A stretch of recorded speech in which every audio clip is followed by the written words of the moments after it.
Welcome into the Action Network podcast. This is your UFC Fight Night Vegas 49 betting preview. Brendan Glasheen of the Action Network. Very pleased to be joined by two contributors, and I must introduce them with their fancy titles to ensure that you will get the best analysis for this coming weekend. Sean Zerillo, Action Network senior writer. He's also an MMA betting expert. Also joined by Billy Ward, MMA analyst and former professional MMA fighter. Gentlemen, I hope you're both well. Looking forward to doing this every Friday. We have a lot to get to. The main event, our fight of the night, favorite underdog bets for this weekend's card, favorite prop bets. Billy has insight on the DFS side of things, if you're into that sort of thing. And also best bets to wrap up the show here on this UFC Fight Night Vegas 49 preview. Let's dive right in. Sean, let's explore the main event. Bobby Green, Islam Makhachev. What are your opening thoughts? Yeah, if Bobby Green wins this fight, he is a made man for life. Taking this on 10 days notice after winning on a pay-per-view main card. Don't believe he's ever beaten a ranked opponent before, and he's actually the biggest underdog in an UFC main event in the past 5 years. Anthony Smith was plus 550 in a title fight against John Jones. Now he can jump over the line against everybody at 155 since he was willing to take this fight, wins it, probably gets a shot either for the title or against Conor McGregor in a big money fight. Makhachev, the uncrowned champion at lightweight, people have considered him the best 155er in the world for the past year or so. Does he deserve to be minus 900 against anybody? Yeah, against some people, but maybe not against Bobby Green, because Green has some tools to win this fight and at least make it competitive. Now, this may just be a levels grappling match. If it's minus 900, he's going to need to run through him and sub him immediately in round one. Otherwise, things may get a little hairy the longer this fight goes. Makhachev, tons of pressure, great wrist control, excellent grappling, but Bobby Green keeps his hands really low, good at defending takedowns, good submission defense, and he's great at boxing while moving backwards, which is something that Islam hasn't really had to face in the past. Now, Islam, one thing he does do really well on the feet is manage distance. Used to be a bit more reckless. You've seen him get finished in the past when he starts running around the cage, but now he's much more composed. He's good at either being all the way in or all the way out. So knows how to control his range, left high kick, left overhand, which he can use to get an overhook and get into the clinch against the cage. Don't love this fight being in a small cage for Bobby because Islam is so good with everything he does up against the fence. But that said, he's just kind of a dog, and he makes himself a dog in every fight. And if he's able to keep this close and get things to the later stages of the fight, I think Islam may be able to tire out. You know, we've seen him tire against Armen Tsarukyan, who is the only guy who's been able to keep it close against Islam. So if Bobby's able to fight the hands, get back up to his feet consistently, it may start to wear on Makhachev eventually. So I have Bobby Green winning this fight 19% of the time. I think his money line should be closer to plus 400. You can take him at plus 550 or better. I think that's a worthy stab. And on top of that, I think he makes the fight competitive. I like the over 1.5 rounds at about minus 160. Wouldn't really play it much past that. It's gotten steamed up over the past week, gone to 2.5 in a lot of places. But I think he keeps the fight competitive, lasts at least 7 minutes. If you want to get really crazy, Bobby Green to win in round 4 at plus 5,000. To win in round 5 at plus 6,000. I do think a good amount of his win condition is tied to Makhachev gassing late and Green perhaps bopping him when he's behind on the scorecards. So that's how I see it going down. Billy, am I too crazy for going with Bobby Green, or does he have enough dog in him to make this a fight? No, Bobby's definitely a live dog here. I think he should be, as you said, about closer to 400 or so. I'm not looking to bet Bobby straight up, though. What I'm looking at is this fight to go to a decision. We're seeing Makhachev by decision at 330 and the fight to go to a decision 250. I really don't see Bobby getting finished very easily. I've got it here. He hasn't been finished since it looks like 2016 was the last time anyone finished him, and that was Dustin Poirier. And he hasn't been submitted since 2009 against Dan Lozon in Affliction, if anyone remembers that promotion. So, Islam's best way of getting the stoppage is definitely a submission, but Bobby is not an easy guy to do that to. And I really like his ability to get back to his feet. So I think that can extend the fight. I don't see how Bobby finishes Islam unless, like you said, he gasses out real hard. But for it to go all the way to a decision, I think that should be a lot less than the plus 250 we're seeing. Yeah, plus 350 right now for it to go to a decision. One thing to note on Bobby Green, folks, over 1,400 significant strikes in UFC lightweight competition. That is the most in divisional history. So he does have some things on his side. But again, as Sean mentioned, you can find most of his numbers. You can find him at plus 575 on BetMGM, plus 600 on DraftKings to take down Makhachev. So that is our opening thought on the main event. Folks also want to get, dip their toes a bit, Sean, into some underdogs potentially. What are some of your favorite underdog bets on this card? Yeah, I'm going with Rong. This guy's listed at 21 years old. Billy and I have debated his actual age. He's going with some pink hair this week. This guy looks like he could be pushing 30, not 21. That said, I don't think that's necessarily a bad thing. I think he's more in his physical prime than he might appear, given the number on his age that's listed. The big discrepancy in this fight for him is size. Bahamondes has, I believe, 6 inches of height and 4 inches of reach. He's good at using his range weapons too. Can probably kick him from the outside. Probably a deserving favorite just because I generally tend to favor guys who are going to win minutes. And generally speaking, volume is what's going to win you the minutes. And I think these two guys are durable. So there's a good chance this goes to a decision. Bahamondes wins by decision. Not really a lot of value in that number, though. And I think this could be a close fight. Rong hits harder. Bahamondes keeps his head on the center line. He's a bit of a punching bag. He's very hittable. He's willing to trade one taken for about 3 or 4 given back. So he is there to be hit. And I think it's a matter of time before he gets clipped by somebody with power. He's denied a bunch of takedowns at the UFC level. He's a tall guy, tough to get leverage on.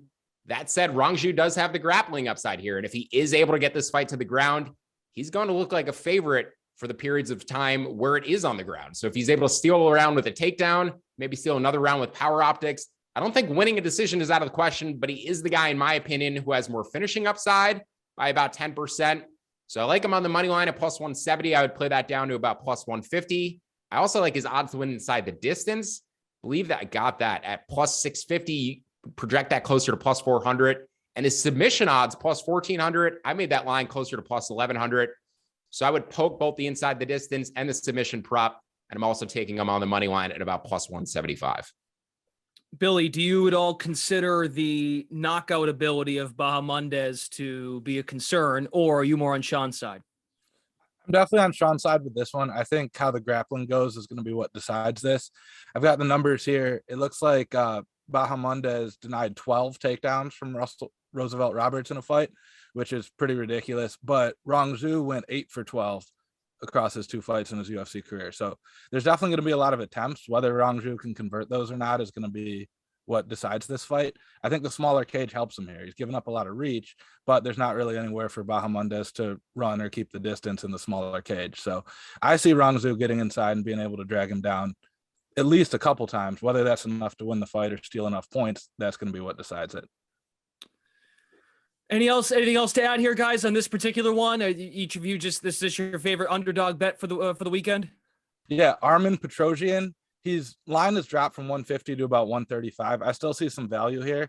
He looks like a very strong striker. I watched his Contender Series bout, and he's facing Gregory Rodrigues, who should have the grappling advantage. But Petrosyan was able to get back up to his feet pretty much immediately every time he was taken down in his Contender Series bout. He also had most of his pre-UFC bouts in Russia against a ton of really tough wrestlers. He's training in Dagestan with, Khabib and all those guys. So I think his wrestling and his get back to his feet ability are at least going to give him enough of a chance to make this a stand-up affair. So I like him at plus 135. I bet that as long as we can get plus money.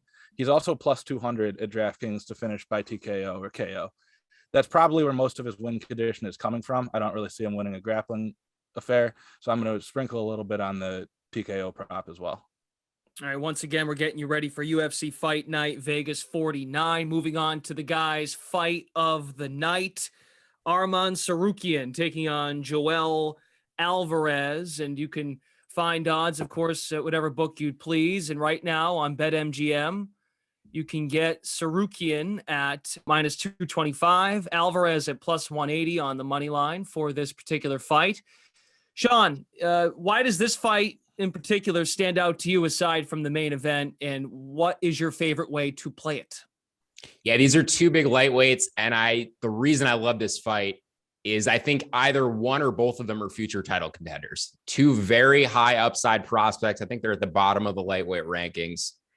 Now, this is a pretty binary matchup to me in the sense that Alvarez is the bigger finisher and Tsarukyan is a much better control point fighter. Alvarez also a bit of a berserker. He comes out crazy, and if he can't get the finish, I would expect him to start to fade. So Tsarukyan should be able to take over the second and third rounds pretty convincingly, I'd say the majority of the time. But the first 5 minutes are going to be really interesting because, like I talked about with my last dog, Rong, smaller fighter, but I think the more dangerous fighter. Here you have Joel Alvarez, who is a much bigger fighter, and I think by far the more dangerous fighter. And when you have that combination, you really have to take a look at finish props. 6 inches taller, I believe a 5-inch reach advantage. And in the cage, this guy looks like a welterweight fighting at lightweight. Some questions about whether he can make the 155-pound limit. I don't think it's going to be an issue this time. Otherwise, the UFC isn't going to let him fight at lightweight again, probably. Now, he tends to get a lot of hate because of the way he fights and the way he finishes fights. He's not a big minute winner, but he's just looking to finish you. He comes right at you with knees and elbows, makes the most out of his long limbs. He accepts takedowns. He doesn't try to stop takedowns. He accepts takedowns because his guard game is so dangerous. The way he switches off between arm bars and triangles. He'll put you in a triangle and start hammering you with elbows to the top of the head. The guy is an absolute freak in terms of his size, and he's incredible at using all of those tools. Now, Tsarukyan, we've seen him go against high-level BJJ guys like Bahamondes, survive perfectly on the ground, never really was in actual danger of getting submitted. He was in some spots where I was questioning whether something was going to happen to him, but he never really showed himself to be in danger. I think he's a tremendous fighter. Had a very competitive fight on short notice as Islam Makhachev, took Makhachev down. So he's one of the best grapplers in the division. He might already be the second best lightweight in the division behind Makhachev. We don't really know. I think Mateusz Gamrot can insert his name into that conversation. But Alvarez may not be the best matchup for Tsarukyan just in terms of how he pursues the fight early. I do think there's a chance that he's able to get Tsarukyan out of there. So I show value on his money line. I projected it closer to plus 160. I show value on the Tsarukyan decision prop. I projected that at plus 135. We'll get to my favorite way to play this fight in a minute because it does fall under my best props for this card. But I think Alvarez is definitely a live dog. And if you're looking at the money line side, look, it's come all the way down from over plus 300 to now sitting in that plus 180 range. Definitely think he's been taking money consistently. And I think it's probably the sharper money too. So Alvarez would be my side in terms of a money line, but I do think there's a better way to play this fight. I'm curious to hear Billy's thoughts too. Yeah, I'm leaning towards Alvarez on the money line, but my real interest in this one is from the DFS side. As Sean pointed out, Alvarez likes to accept the takedowns. So that can rack up a lot of points for Tsarukyan if he can end up getting the finish or even really just any win if he's able to get 3, 4, 5 takedowns. You know, takedowns are worth a lot of points with DFS scoring, so that's a big one. And as Sean also pointed out, Alvarez is looking for a finish. So for a guy at, I believe, 7,300 on DraftKings, let me look that up real quick. 71, Billy. 71. I was close. He's the cheapest fighter whose odds are anything better than plus 290. We definitely need to find some cheap fights in our lineup this time. And for a guy who has a real legitimate shot at getting a finish, that's a really nice combination. And with the line movement we've seen, DraftKings released the salaries when Alvarez was about 235 and he's all the way down to 185. So that's just pure value right there.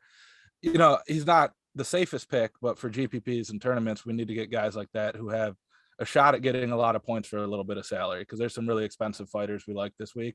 And Alvarez is a really good one. And then on the other side of it, you know, if Tsarukyan ends up with the fight or winning the fight or getting the finish, he should probably end up at a lot of points either. So getting this one right is going to be crucial for a lot of lineups. Yeah, Tsarukyan, one thing that Sean brought up, he absorbs a ton of strikes, 1.4 significant strikes per minute. And on the other side, Alvarez, both have very solid records overall in MMA, both 4-1 in UFC. Alvarez has earned all 19 of his career victories by stoppage this year. So let's not waste any time. We go over the guys' fight of the night. So Sean, please share with us how you are attacking that particular matchup in the prop market. Yeah, so I project out win conditions for every fighter. You're just comparing the money line to the percentage of win conditions. So Alvarez, you mentioned, no decision wins in his career. I think he might have one decision loss. But regardless, I projected a finish at 85% of his win condition. That would put the implied odds at about plus 205 for his finish proper, his win inside the distance odds. The market actually has him closer to 65%. You can find a plus 300 at DraftKings. There's about a 20% discrepancy in how I rate his finish chances if he wins versus how the market rates his finish chances if he wins. So I love that plus 300 on Alvarez to win inside the distance. Definitely prefer that to his money line. I think hitting his round one odds at plus 650 is also a must, regardless of whether you want to play the other bet. I think that's his most likely win condition is an early finish. He is going to gas out. Tsarukyan is solid live bet after round one for sure. Decision prop, not really sure because Alvarez may tire late and get finished himself. So that's my favorite way to play that fight. And I'm also going to give out another violence prop. I know Billy said that he likes Armen Petrosyan on the money line. I actually like the prop on Gregory Rodrigues to finish him by submission, plus 460 at FanDuel. Projected that closer to plus 335. I think there's some value on Rodrigues' submission prop. Petrosyan always gives up takedowns early. Rodrigues has some good ways of getting the fight to the ground, whether with his wrestling or his judo. He's able to take the back pretty quickly at times. So if Petrosyan isn't able to pop up, I do think he's going to get submitted in the first round. And if not, again, Petrosyan, another solid live bet after round one. This is a terrific card for live betting. There's about 6 different spots that I'm targeting to fade cardio of fighters who fade after round one. All right, Billy, how about yourself? A favorite prop bet and maybe you have one or two that is it longer odds or one that you feel really good about? Yeah, on the longer odds, I'm going to go with Bobby Green to win a decision. I'm seeing plus 1,400 here.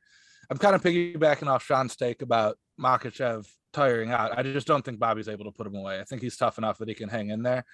You know, it's going to be tough for him to find another round early to go with winnings round 4 and 5 there, but I think he's got a lot better than a 1 in 14 chance of doing so, and that's the odds that we're seeing right now.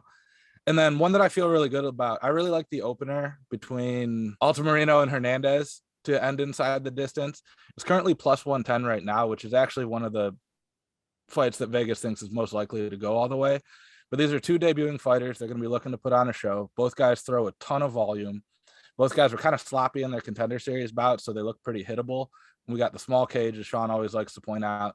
So I think that one at plus 110, as long as that one's plus money, I'm going to be betting that one to end inside the distance. All right, Billy, we'll stay right with you because you want to get into DFS, and there are some big contests available all over the place. DraftKings and FanDuel, wherever you'd like to get your contests. DraftKings has a couple of meaty contests you'd like to get involved in. We've already touched on some salaries for some of our fighters. But more specifically, Billy, when we discuss DFS and intertwining it with UFC, who are some guys that could be viable for cash games? Because that's something that you'd like to target in discussion here.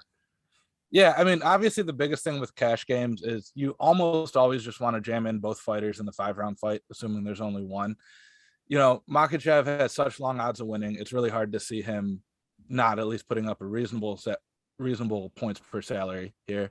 And Bobby Green is just so cheap that he doesn't really need to do a ton. I think you pointed out he has the most significant strikes in UFC lightweight history. You know, he can pay off that 6,700 salary pretty easily. So for cash games, just starting there is a real easy way to go from there. And by the way, just to jump in, if you do roster Green, you're talking $8,600 average remaining salary per player. So you still have a lot of flexibility if that is a starting point. Right. And that's usually the strategy behind going with both guys in the main event, because they always add their salaries up to 16,200 on DraftKings. And that's a little bit less than the average salary you have per fighter. So just getting 10 rounds of fight for less than the average salary is usually going to be a good move. I think the biggest key to this slate, though, is finding a cheaper fighter or two that can put up some points, because we really want to get both Makhachev and Brahimaj in there, just because they both have such good shots at winning their fights inside the distance or just in general and putting up a lot of points. So on that side, I like Rong, as Sean pointed out. I really like Alvarez. Those are probably the two I'm looking the most at. And then Armen, Petrosyan are the 3 on the cheaper side that I'm going to be looking for. You probably only want one of those guys in a cash game. Sean, do you have an opinion on if I had to pick one of those for a cash lineup, who I'd go with? That's between Rong, Petrosyan, and Alvarez. What about GPPs? Did strategy change at all? Yeah, I mean, with the GPP, the main event's going to be interesting on this one. We need Makhachev to put up a lot of points to pay off his salary from a GPP standpoint. I don't know if he gets there, if he gets an early submission. He has some submission wins where he put up 102, 107 points. So we almost want that one to go to a decision for that. We've had 3 cards in a row where neither main event fighter ended up in the optimal lineup or the GPP winning lineup. I could see that happening again here, particularly if it's a quicker fight that Makhachev wins. So that's the biggest change. And then we're just looking for finishes beyond that. We've got a couple balanced fights in terms of salary with Tsarukyan and Turman and Hernandez and Altamirano that I think both have pretty good shots at ending inside the distance. I don't know. It's hard to pick which guy's going to win. Those are both pretty balanced. Do you have any opinion on that, Sean? Yeah, I wanted to comment on your 3 cash game plays and which one I'd choose actually first. So to me, Alvarez and Petrosyan, if those guys lose, they're probably not going to score many points. Alvarez gets stuck on his back, doesn't really do much when he's losing fights. And Petrosyan might just get submitted immediately or knocked out on the feet. So I don't really see those guys scoring. I would say Rong, just by nature of the fact that fight's going to go to a decision and maybe a little more high volume, may get some takedowns too. Even if he loses, he's probably going to have a safer floor than those other 2 guys. So that's where I go. In terms of where I'd be looking for GPP plays myself, there's 2 female fights on the card. And by and large, the female fighters tend to be under-owned in DK or FanDuel tournaments. And the one in particular between Pascual and Nunes, the rare over under 1.5 in a WMMA fight, I think I'm probably going to end up having one or the other in all my lineups. Nunes live for a round 1 knockout, but she also has terrible cardio. Another live spot where I'm going to be looking on Pascual.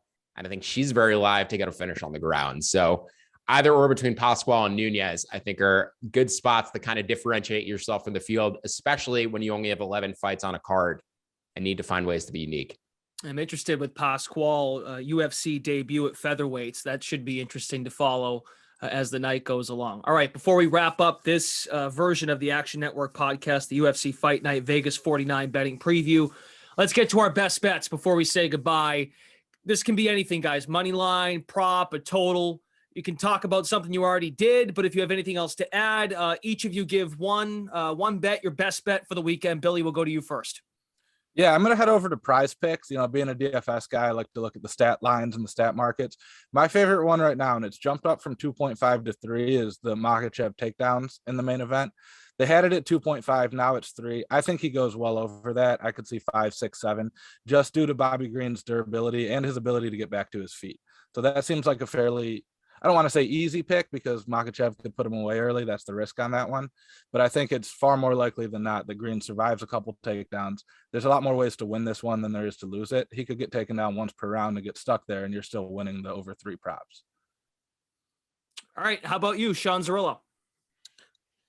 I'm going to go with Terrance Mckinney against Fares Ziam. Now, I'm not going to take him on the money line because I think there's a better way to play them. I did actually bet his money line the first time this fight was booked, ended up getting canceled due to a positive COVID test, rescheduled, and I'm glad it did because I'm approaching this fight slightly differently. In my opinion, there's much more value on McKinney's odds to win inside the distance than on his money line. It's a very similar situation to how I'm playing the Joe Alvarez fight. Projected finish is about 85% of McKinney's win condition. The market odds are putting it closer to 65%. So based on my projection, I have him winning inside the distance 44% of the time. The market at plus 200 is giving you a 33% implied probability. That's an 11% projected edge. I think plus 200 is a phenomenal number on Terrance Mckinney. Doesn't really have a complete MMA game. We haven't really seen him past the 6 or 7 minute mark in any fight. So not really sure what his cardio is going to look like late. Ziam, another potential live betting spot. As I mentioned, there's 6 on this card that I really like, but 10 of 11 finishes for McKinney have come inside of round 1. So his inside the distance odds at plus 200, his round 1 odds at plus 400.